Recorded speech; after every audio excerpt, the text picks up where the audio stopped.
गौरवपूर्ण बात है, बहुत ही गौरव की बात है कि पहली बार यहाँ से राष्ट्र में किसी को मौका मिला है, राष्ट्र में जाने की किसी को मौका मिला है कि हमारे यहाँ राष्ट्र का पद दिया गया है। ये अपने आप में बहुत बड़ी मैं अपने आप को इस चुनौती को स्वीकार करती हूँ और इसको बहुत ही गौरवपूर्ण लेती हूँ कि मुझे राष्ट्र में जगह दी गई है, वो भी एक साथ दो चीजों की, राष्ट्र सचिव और राष्ट्रीय प्रवक्ता, जो कि आज तक सीमांचल वासियों को कभी मौका नहीं मिला था। तो ये बहुत ही गौरव की बात है। दूसरी बात, आपने बताया कि क्या कहा आपने कि लिपस्टिक वाली महिलाओं को मौका मिलेगा।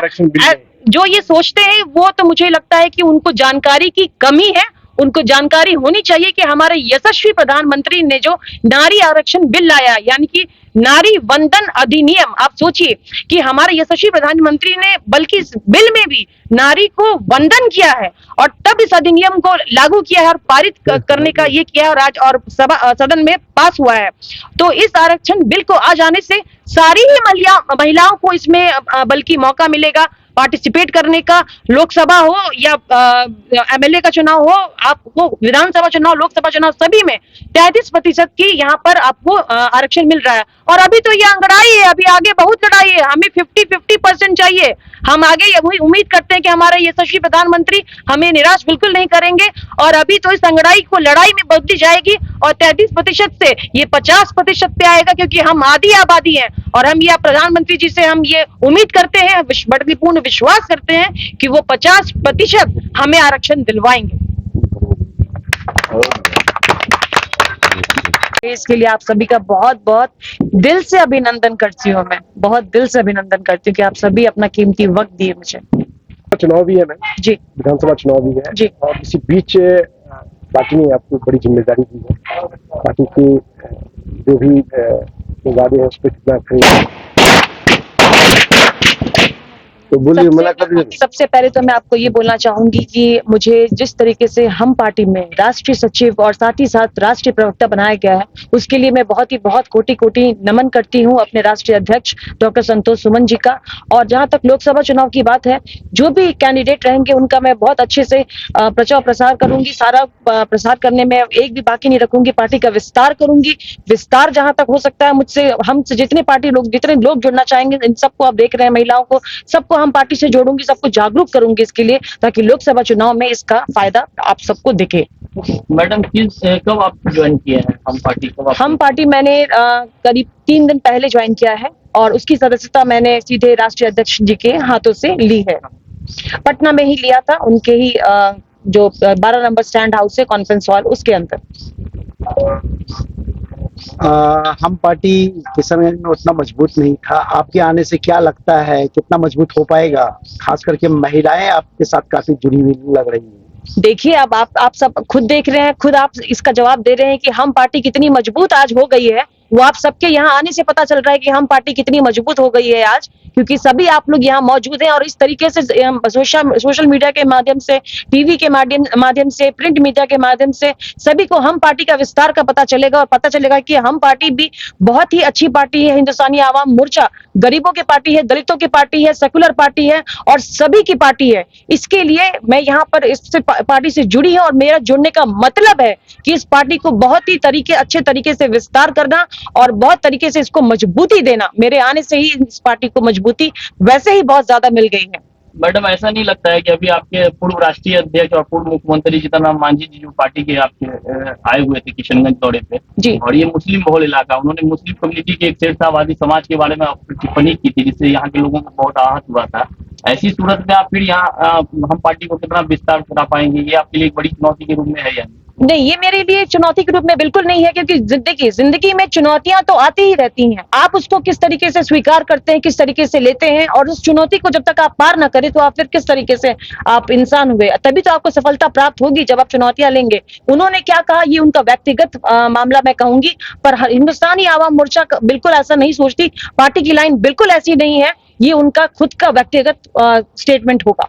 आप हम पार्टी के किस मतलब नीति से ज्यादा प्रभावित हो गए इस पार्टी? देखिए, I was totally very much impressed by the vision of mister doctor Santosh Suman. वो मेरे यहाँ पहले भी अस्पताल में विजिट करने आ चुके थे। वो जनसंपर्क यात्रा में आए थे पूर्णिया, मधेपुरा और किशनगंज। इस दौरान वो मेरे अस्पताल आए, उनकी विजनरी मुझे पता चली, जो कि for pro people, pro women, pro जितने भी लोग हैं, दलित, पिछड़े, और गरीब, उनके लिए उनका है, और ग्राउंड जीरो लेवल पे वो काम करते हैं। उनकी इस विजन से I was very much impressed and that's why I have joined this party to improve and to actually maintain the party line of his vision. Madam, ऐसा नहीं लगता है कि राजनीति में तो दल बदल की नीति है ही, जी, लेकिन जी। आप जिस तरह से जितनी पार्टियों को आपने बदला है खासकर जी। इसी जिला में, जी, तो कहीं ना कहीं आपके खिलाफ जो आपके विरोधी है उनकी तरह तरह की टिप्पणी है। देखिए विरोधी तो टिप्पणी करेंगे ही, उनका काम क्या है? उनको बैठे बैठे कोई काम तो है नहीं, तो बैठ के टिप्पणियां करते रहेंगे, टिप्पणियां करते रहे, मैं आगे बढ़ती रहूंगी। और अच्छी बात है ना कि जितनी पार्टियां मैंने चेंज की हैं, सभी जगह से मुझे कुछ ना कुछ सीखने को मिला है, और अपने उस एक्सपीरियंस से मैं इस पार्टी को और भी विस्तार करूंगी। और आप जब बात करते हैं पार्टी बदलने की, हमारे माननीय मुख्यमंत्री जी जो हैं, I.N.D.I.A. महागठबंधन को बनाया, और उसके बाद भी वो जो बाइडेन से मिलने के लिए प्रधानमंत्री जी के पास चले गए कि मेरी तस्वीर उनके साथ खिंचवा दीजिए। तो ये क्या बात हुई? आप अपने आप को पीएम का कैंडिडेट बना रहे हैं, और साथ ही साथ आप जो है जो बाइडेन के पास जा रहे हैं कि हमको प्रधानमंत्री जी से बोलने के लिए कि हमको थोड़ा तस्वीर खिंचवा दीजिए। तो ये तो बात आप बताइए, जब ये तो मैंने मुख्यमंत्री जी से ही सीखा है।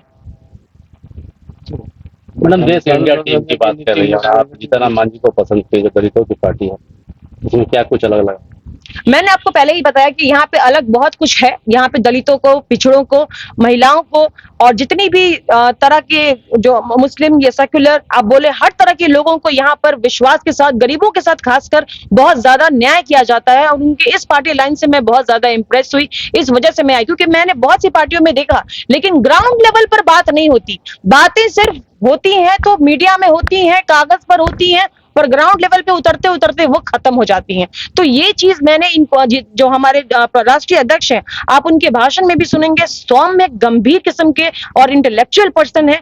उनसे इसी बात से मैं काफी विजन से मैं इंप्रेस हुई, और मैंने इस पार्टी को ज्वाइन किया, ताकि मैं किशनगंज सीमांचल में जो हमारी दलितों की, पिछड़ों की, जो थोड़ा पिछड़ा तो हमारा है सीमांचल, आप इसे माने या ना माने, लेकिन पिछड़ा है सीमांचल, इसीलिए मैंने ये पार्टी ज्वाइन की है, ताकि मैं लोगों को उनका हक दिला सकूं। मैडम, किशनगंज में जो अपराध का ग्राफ बढ़ रहा, अपहरण हो, हत्या हो, आप अपराध की बात किशनगंज में करते हैं? आप 28 सितंबर की बात कीजिए, जिस समय के बृहस्पतिवार को बेगूसराय में, लखीसराय में, सिवान में, हाजीपुर में एक साथ 4 जगह गोलियां चली, जिसमें कि 3 जगह लोग मारे गए, और उसमें से एक आरजेडी के कार्यकर्ता थे। आप क्या कहेंगे इससे? सुशासन बाबू की सरकार, यही है नीतीश बाबू की सुशासन की? एक साथ 3 गोलियां चल गई, और उसमें एक आरजेडी के कार्यकर्ता थे। तो अपराध तो किशनगंज में पूरा क्या, पूरे बिहार में बढ़ गया है। ये जंगल राज पार्ट 2 बन चुका है। मैम, क्या इस बार एनडीए गठबंधन के तहत हमको लोकसभा का टिकट मिल पाएगा क्या? आपका क्या? देखिए, ये तो हमारे, मैं इस पे ये स्टेक आपको लेना चाहूंगी, ये स्टेटमेंट बोलना चाहूंगी कि एनडीए की जहां तक बात आप करेंगे, तो एनडीए का जो फैसला होगा वो हमारे राष्ट्रीय अध्यक्ष जो हैं, वो जब तक स्पष्ट नहीं करते, हमारा मीडिया में कोई भी स्टेटमेंट देना सही नहीं होगा। हमारे राष्ट्रीय अध्यक्ष जब स्टेटमेंट को क्लियर करेंगे, तभी हम मीडिया में कुछ बता पाएंगे। लोकसभा चुनाव अब आने वाले हैं बहुत ही जल्द, 6 महीने रह गए, और ये मैं नहीं कि ये आप ही कह रहे हैं कि मैं पार्टी की दावेदार हो सकती हूँ। तो अगर राष्ट्रीय अध्यक्ष जी चाहेंगे तो क्यों नहीं, बिल्कुल। और आपका ये सवाल जो है, ये काफ़ी लोगों की नींदें उड़ा देंगे और बीपी भी बढ़ा देंगे, इसमें कोई शक नहीं है। तो मतलब ऐसी उम्मीद रखी जाए कि आप लोकसभा चुनाव लड़ सकती हैं? अगर पार्टी ने चाहा तो जरूर, क्यों नहीं। महिलाओं को आगे बढ़ना ही चाहिए। 33% अभी आरक्षण की बात अब सदन में पास हुई है, तो बिल्कुल होना ही चाहिए।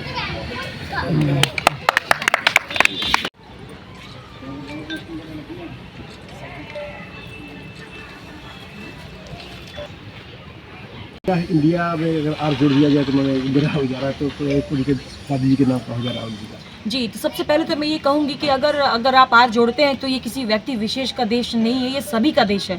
और जहाँ तक आप बात करते हैं तो जेपी नारायण जी जो हैं, उनके सारे लोग शिष्य रह चुके हैं, वो लालू यादव हो, वो नीतीश कुमार हो, वो कोई भी हो। और आज अगर आप देख रहे हैं तो INDIA में सारे के सारे लोग शामिल हो गए हैं। नीतीश जी और लालू जी जाकर के बैठ गए हैं इंडिया के महागठबंधन के गोद में। तो ये कहाँ से जेपी नारायण जी का सपना पूरा होता है, जबकि ये उनके शिष्य रह चुके हैं। और ये बहुत ही अफसोसजनक बात है, बहुत ही अफसोस मैं इस पर करती हूँ कि वो उनके खिलाफ, उनकी नीतियों के खिलाफ जा रहे हैं।